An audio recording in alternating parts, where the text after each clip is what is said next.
Give. आज हम उन मेडिसिन के बारे में बात करेंगे जिन आप दो मेडिसिन को एक टाइम पे एक साथ पेशेंट को नहीं दे सकते हैं। अगर आपने उन पेशेंट्स को दो मेडिसिन एक साथ दे दी तो उससे क्या होगा, पेशेंट को बहुत ज़्यादा सीवियर साइड इफेक्ट देखने को मिलेंगे और साइड इफेक्ट इतना हो सकता है कि पेशेंट की क्या हो सकती है, डेथ भी हो सकती है। हेलो फ्रेंड्स, कैसे हैं आप सब? आशा करता हूँ कि अच्छे होंगे। गाइस, आज की हमारी वीडियो का टॉपिक होने वाला है कि ऐसी कौन सी मेडिसिन है जिन्हें हम पेशेंट्स को एक साथ नहीं दे सकते और उनके यूज़ के बारे में जानेंगे और ऐसा क्या कारण है कि उनको एक साथ नहीं दे सकते हैं। तो आप गाइस वीडियो को कंप्लीट देखिएगा, तभी आपको अच्छे से समझ आएगा। तो चलिए सबसे पहले मेडिसिन के बारे में बात करते हैं। सबसे पहले इसमें हमारे पास कौन कौन सी मेडिसिन आती हैं। सबसे पहले हम बात करते हैं सिल्डेनाफिल, जिसे हम कॉमनली किस नाम से जानते हैं, वाइग्रा के नाम से जानते हैं। नेक्स्ट मेडिसिन आती है हमारे पास कौन सी, सबलिंगुअल एंटीजी। अगर हम इन मेडिसिन अब इन जानते हैं कि हम इन दोनों मेडिसिन को अगर एक साथ देंगे तो क्या होगा। अगर आपने दोनों मेडिसिन एक साथ दे दी तो पेशेंट को क्या होगा, वैसो डायलेशन हो सकता है, सीवियर हाइपोटेंशन हो सकती है और पेशेंट की क्या है, डेथ भी हो सकती है। अब जानते हैं कि ऐसा क्यों होता है। अगर मान लीजिए आपने क्या करा, इन दोनों मेडिसिन को एक साथ दे दिया तो ये जो मैंने वेसल्स बनाई है, मान लीजिए वेसल्स है, ये वेसल्स को क्या करेगी, डायलेट कर देंगे। डायलेट करने से क्या होगा, जो ब्लड फ्लो है वो इंक्रीज हो जाएगा और ब्लड फ्लो इंक्रीज होगा और हार्ट के पास। बात करते हैं सिल्डेनाफिल, ये किस केस में यूज़ की जाती है। जो सिल्डेनाफिल मेडिसिन है ये यूज़ की जाती है मेनली ईडी। ईडी का क्या मतलब होता है, इरेक्टाइल डिसफंक्शन के केस में ये यूज़ की जाती है। और बात करते हैं एंटीजी। एंटीजी का हम यूज़ किस केस में करते हैं, मान लीजिए पेशेंट है, पेशेंट को क्या है, एंजाइना पेक्टोरिस है। एंजाइना पेक्टोरिस मतलब मान लीजिए पेशेंट को चेस्ट पेन हो रहा है और जिन्हें क्या था, कोरोनरी आर्ट डिजीज़ थी। कोरोनरी आर्टरी डिजीज़ में क्या होता है, जिसे हम कहते हैं सीएडी। उसमें क्या होगा, पेशेंट की जो ब्लड वेसल्स हैं, ये ब्लड वेसल्स हैं, इसमें नैरो हो जाएगी और जो ब्लड है वो कंप्लीट पास नहीं होता है और जो हार्ट के पास नहीं पहुंच पाता है। इसलिए जब हम पेशेंट को एंटीजी देते हैं तो क्या होता है, ब्लड का फ्लो इंक्रीज हो जाता है। अब मैं आपको इनकी इमेज दिखाता हूँ, आपको अच्छे से क्लियर होगा। आप ये देख सकते हैं, ये वाइग्रा है, ये किस ब्रांड्स की आती है, फाइजर के नाम से आती है। 100 mg में भी आती है और 50 mg में भी आती है। ये दोनों 50 mg और 100 mg में भी आती है। और बात करते हैं नाइट्रो स्टैट, ये क्या है, एंटीजी। 0.4 mg की टैबलेट होती है। इसे क्या करना होता है, अगर पेशेंट को चेस्ट पेन होता है एकदम से सडनली, तो पेशेंट को ये जीभ के नीचे रखनी होती है। अब बात करते हैं मेट्रोनिडाजोल और वारफेरिन सोडियम। ये जो मेट्रोनिडाजोल है और वारफेरिन सोडियम है, ये हम क्यों नहीं एक साथ देते पेशेंट को, क्योंकि जो मेट्रोनिडाजोल है वो क्या करते हैं, जो मेटाबॉलिज्म है ना, वो क्या कर देते हैं, इनिबिट करती है। कैसे इनिबिट करते हैं, ब्लॉक कर देती है। किसे ब्लॉक करती है वो, CYP2C9 को ब्लॉक कर देती है, जिसकी वजह से क्या होता है, बहुत ज़्यादा ब्लीडिंग होने के चांसेस होते हैं। तो आपको इन दोनों मेडिसिन को याद रखना है कि एक साथ नहीं देना। हम जानते हैं मेट्रोनिडाजोल के बारे में कि मेट्रोनिडाजोल क्या करती है। इसका हम किस लिए यूज़ करते हैं, जैसे मान लीजिए अगर कोई भी इन्फेक्शन हुआ है, ये कि सबसे पहले क्या करती है, बैक्टीरिया को किल करती है। इसका यूज़ करते हैं हम, जैसे मान लीजिए जीआई का इन्फेक्शन हुआ है, कोई गैस्ट्रोइंटेस्टाइनल का इन्फेक्शन है, हार्ट में इन्फेक्शन है, जॉइंट में, लोंग में, नर्वस सिस्टम में, अदर्स एरिया में कहीं भी जैसे मान लीजिए कोई प्रॉब्लम है तो उस कंडीशन में यूज़ किया जाता है। और एसटीडी के केस में मेनली इसका यूज़ किया जाता है, एसटीडी के केस में, जिसे हम कहते हैं सेक्सुअली ट्रांसमिटेड डिजीज़। और ये सबसे ज़्यादा इन्फेक्शन को ही ट्रीट करने के लिए हम मेट्रोनिडाजोल का उपयोग करते हैं। इसकी टैबलेट्स भी आती हैं और इसके इंजेक्शंस भी आते हैं। नेक्स्ट हम बात करते हैं वारफेरिन की। ये वारफेरिन सोडियम के नाम से भी आता है। ये क्या करता है, ये जो ब्लड के है ना, ब्लड में हमारे क्या नहीं होने देता, क्लोट नहीं होने देता है। जैसे मान लीजिए अगर किसी को, पेशेंट को क्या है, ब्लड में क्लोट हो रहे हैं, तो उस कंडीशन में उसे वारफेरिन की मेडिसिन चलती है। अब आपको यहाँ पे अच्छे से क्लियर होगा, देख लीजिए आप एक बार इमेज को। वारफेरिन किस नाम से आती है, कोफरिन के नाम से आती है। 5 mg की टैबलेट है। और जो मेट्रोनिडाजोल टैबलेट है, ये 400 mg की टैबलेट आती है, जो इन्फेक्शन को ट्रीट करने के लिए यूज़ किया जाता है। एसटीडी के केस में भी, सेक्सुअल जो ट्रांसमिटेड डिजीज़ होती हैं उनको ट्रीट करने के लिए भी इस मेडिसिन का यूज़ किया जाता है। अब नेक्स्ट हम बात करते हैं फिरोसेमाइड और ये जेंटामाइसिन। ये जो दोनों मेडिसिन है, इन मेडिसिन को क्यों नहीं देते पेशेंट्स को, क्योंकि अगर मान लीजिए हमने इन दोनों मेडिसिन को, फिरोसेमाइड को और जेंटामाइसिन, फिरोसेमाइड को अदर नेम से किस जानते हैं, लैसिक्स के नाम से जानते हैं, अगर हमने दे दिया तो इससे क्या होगा, पेशेंट को हियरिंग लॉस हो सकता है। पेशेंट को हियरिंग लॉस का मतलब क्या है, पेशेंट को सुनना बंद हो सकता है। अब जानते हैं लैसिक्स। लैसिक्स किसका यूज़ करते हैं, लैसिक्स होती है, जैसे मान लीजिए अगर पेशेंट का क्या है, ब्लड प्रेशर इंक्रीज हो रहा है, हाई ब्लड प्रेशर है, उस कंडीशन में हम किसका यूज़ करते हैं, लैसिक्स का। इसका इंजेक्शंस भी आता है मार्केट में, टैबलेट भी आती हैं।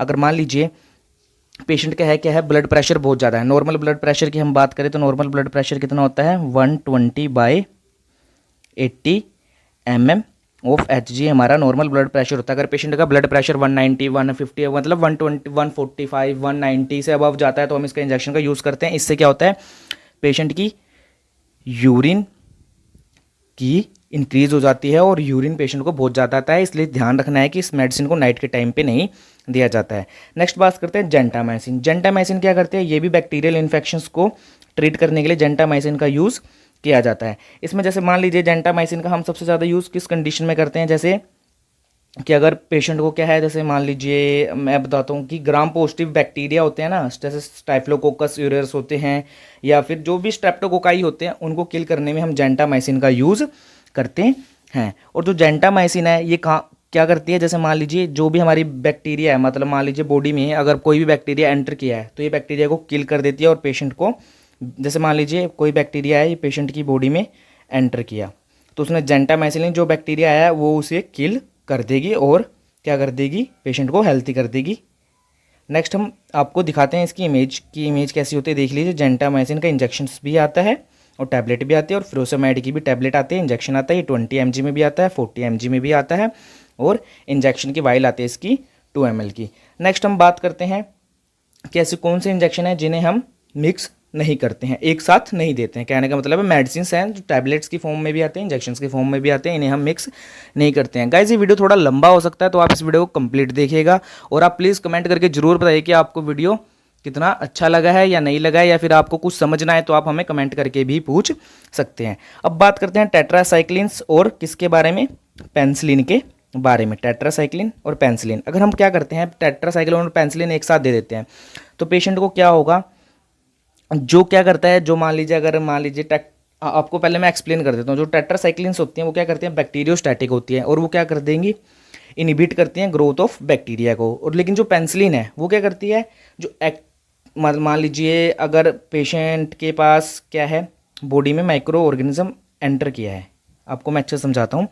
ये पेशेंट है, इसमें क्या है, माइक्रो ऑर्गेनिज्म एंटर कर लिए हैं पेशेंट की बॉडी में, तो पेनिसिलिन क्या करेगी, जो एक्टिवली डिवाइड ऑर्गेनिज्म है ना उन्हें ट्रीट करने में हेल्प करती है। लेकिन जो टेट्रासाइक्लिन है वो बैक्टीरियोस्टैटिक है, वो क्या करेगी, उसकी ग्रोथ को, मतलब बैक्टीरिया की ग्रोथ ही नहीं होने देगी।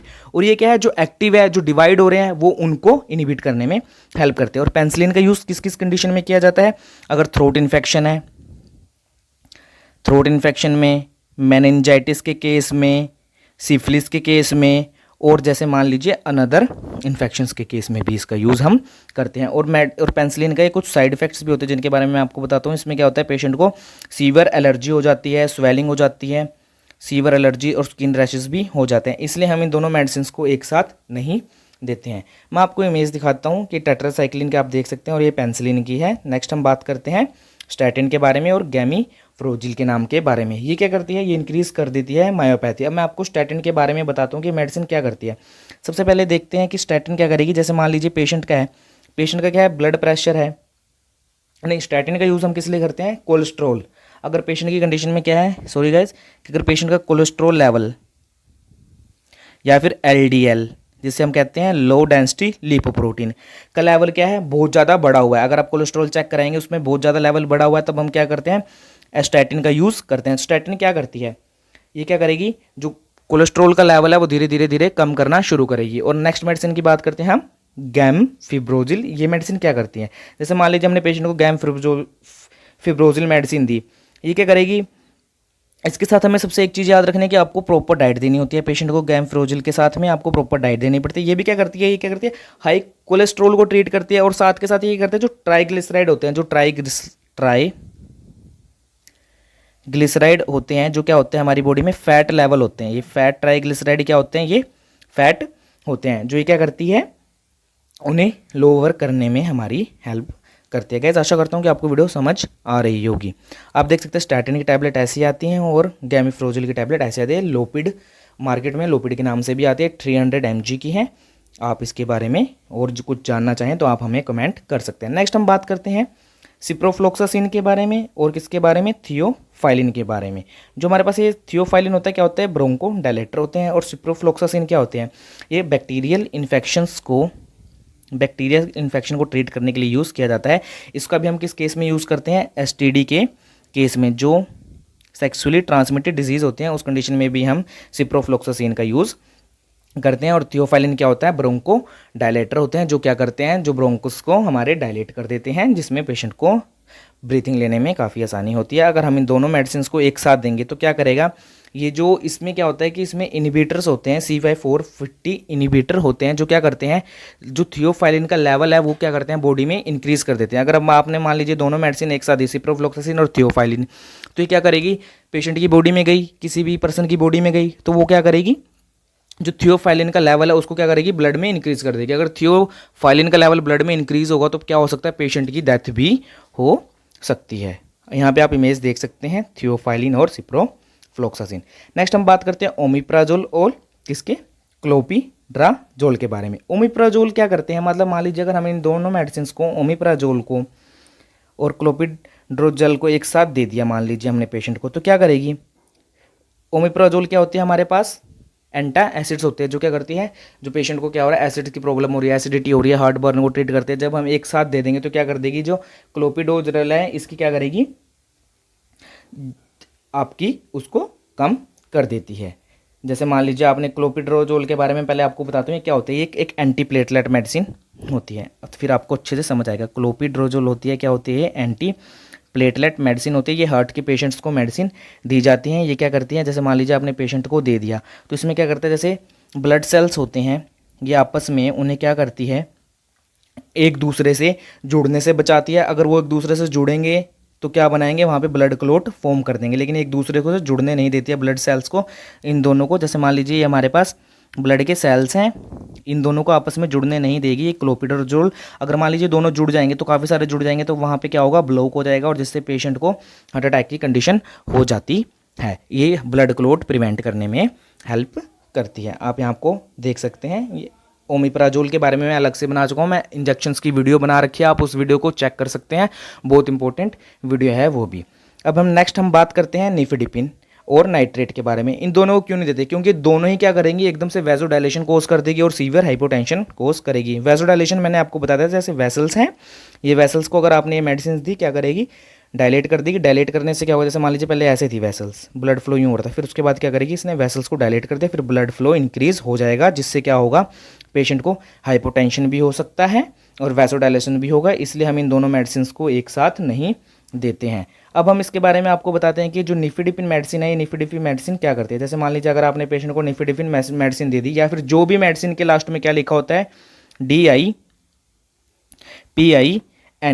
जो भी मेडिसिन के आगे DIPINB लगा होगा तो वो क्या करती हैं, मेडिसिन हाई ब्लड प्रेशर को ट्रीट करने में हेल्प करते हैं। अगर पेशेंट का BP है, नॉर्मल BP होता है 120/80 mm ऑफ Hg, अगर इससे ज़्यादा BP है पेशेंट का, अगर मान लीजिए 200 या 250 है नॉर्मल, आपने देखी होगी इस मेडिसिन के बारे में, आपने देखा होगा अगर BP का पेशेंट है आपके आसपास कहीं, या फिर आप कहीं हॉस्पिटल में जॉब करते हैं, कहीं भी जॉब करते हैं, तो आपको इसके बारे में पता होगा, ये हाई ब्लड प्रेशर को ट्रीट करने में हेल्प करती है। और इसके साइड इफेक्ट्स के बारे में कुछ बात करते हैं। निफेडिपिन के जो सीवियर साइड इफेक्ट्स हैं, ये क्या करती है, ये ब्रीथिंग में भी बहुत ज़्यादा प्रॉब्लम कर देती है, स्वेलिंग कर देती है, कहाँ पे, फेस पे, आर्म पे, और आपको क्या होगा, जो हार्ट बीट है वो क्या हो जाती है, इंक्रीज बहुत ज़्यादा हो जाती है। और नाइट्रेट के बारे में मैं आपको पहले ही बता चुका हूँ, NTG की मेडिसिन के बारे में। अगर आपको समझ दोबारा देखना है तो आप स्टार्टिंग से देख सकते हैं। नेक्स्ट हम बात करते हैं वारफेरिन और नसैड्स। अगर हम वारफेरिन और नसैड्स दोनों मेडिसिन को एक साथ देंगे तो पेशेंट को क्या होगा, क्या हो जाएगी, GI ब्लीडिंग होने के ज़्यादा चांस होंगे। GI ब्लीडिंग, GI की फुल फॉर्म क्या होता है, गैस्ट्रो इंटेस्टाइनल ब्लीडिंग, मतलब स्टमक, जिसे हम नॉर्मल भाषा में ऐसे बोल सकते हैं। अब बात करते हैं वारफेरिन। वारफेरिन किस लिए यूज़ किया जाता है, वारफेरिन का काम क्या है।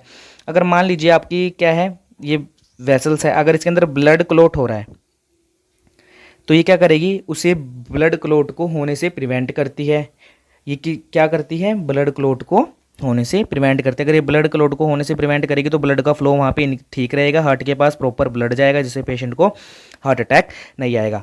नसैड्स क्या होते हैं, नसैड्स के बारे में बात करते हैं। नसैड्स होते हैं हमारे पास क्या, non steroid anti inflammatory drugs. इसके अंदर सबसे पहले आता है आइबुप्रोफेन आता है और PCM मेडिसिन्स आती हैं। ये क्या करते हैं, नसैड्स हम किस लिए यूज़ करते हैं, पेन को और फीवर को ट्रीट करने के लिए नसैड्स का यूज़ किया जाता है। नेक्स्ट हम बात करते हैं ओंडेनसेट्रोन और ट्रामाडोल। इन दोनों मेडिसिन को भी एक साथ नहीं देते हैं, क्योंकि क्या करता है, जो ओंडेनसेट्रोन है वो ट्रामाडोल के इफेक्ट को कम कर देता है। अगर पेशेंट्स को पेन हो रहा है और वॉमिटिंग भी हो रही है साथ के साथ, अगर आपने क्या करा है, दोनों टैबलेट या इंजेक्शन एक साथ दे दिए हैं, तो वो क्या करेगा, ट्रामाडोल के इफेक्ट को डिक्रीज कर देगा, जिससे क्या है, पेशेंट को पेन में रिलीफ नहीं मिलेगा। अगर फिर हम बात करते हैं ओंडेनसेट्रोन और ट्रामाडोल किस लिए यूज़ किया जाता है। ओंडेनसेट्रोल यूज़ किया जाता है वोमिटिंग के लिए। अगर पेशेंट को वोमिटिंग हो रही है, उल्टी हो रही है, उस कंडीशन में हम किसका यूज़ करते हैं, ओंडानसेट्रोन का यूज़ करते हैं। और ट्रामाडोल का यूज़ किया जाता है पेन के लिए। वो किसी भी टाइप का पेन हो सकता है, बॉडी में कमर दर्द हो रहा है, बैक पेन हो रहा है ना, कोई भी दर्द होगा उस कंडीशन में हम ट्रामाडोल का यूज़ करते हैं। तो आप इस चीज़ को ध्यान रखिएगा कि इन दोनों मेडिसिन को एक साथ नहीं देते हैं। यहाँ पे आप देख सकते हैं ये टैबलेट्स हैं ओंडानसेट्रोन 4 mg में है, जिस इम्प्यूरियो ओडीटी के नाम से है। यहाँ पे देख सकते हैं ड्यूअल स्कैन के नाम से है, जिसमें ट्रामाडोल भी है और इसमें डिक्लोफेनाक भी है, लेकिन ट्रामाडोल सिंगल भी आती है जिसमें ट्रामाडोल हाइड्रोक्लोराइड प्रेजेंट होता है। अब नेक्स्ट बात करते हैं ओमेगा 3 और एंटीप्लेटलेट। एंटीप्लेटलेट के बारे में अभी बता चुका हूँ जो क्या करते हैं। और ओमेगा 3 क्या होते हैं, ओमेगा 3 के आपने देखा होगा आजकल कैप्सूल भी आते हैं जिसमें फिश ऑयल कैप्सूल ओमेगा 3 लिखा होता है। क्या करते हैं, हमारे स्किन के लिए बहुत ज़्यादा हेल्थी होते हैं, जो स्किन को क्या कर सकते हैं, यंग रखते हैं और स्किन में ग्लो लेके आते हैं। अगर हम इन दोनों मेडिसिन को एक साथ देते हैं, एंटीप्लेटलेट और एंटीकोगुलेंट के साथ हम ओमेगा 3 को देते हैं, तो क्या करता है, ये ब्लीडिंग कोज करता है। अगर आपने ओमेगा 3 लेनी है और आप हार्ट के पेशेंट है या फिर आपके एंटीकोगुलेंट्स मेडिसिन चल रही हैं, तो आपको ये दोनों एक साथ कभी भी नहीं लेने होते। इससे क्या हो सकता है, ब्लीडिंग होने के चांसेस होते हैं। हम अब बात करते हैं फ्लूकोनाजोल। फ्लूकोनाजोल क्या मेडिसिन होती है, एंटी फंगल मेडिसिन होती है। और इस मेडिसिन को हम क्या कर सकते हैं, अगर हम मान लीजिए अगर आप फैटी मील के साथ लेंगे, अगर आपको कोई फंगल प्रॉब्लम हो रखा है, जैसे रिंग वोम हो रखा है, टीनिया वोम हो रखा है ना, फंगल इन्फेक्शन है, तो आप क्या करोगे, अगर फैटी मील के साथ इसे लोगे तो आपका क्या होगा, जो ये फ्लूकोनाजोल टैबलेट है इसका एब्जॉर्प्शन क्या हो जाएगा, इंक्रीज हो जाएगा। आप ये देख सकते हैं फ्लूकोनाजोल ये किस लिए यूज़ की जाती है, ये की जाती है फंगल इन्फेक्शन के केस में यूज़ की जाती है, डॉक्टर इसे एडवाइस करते हैं।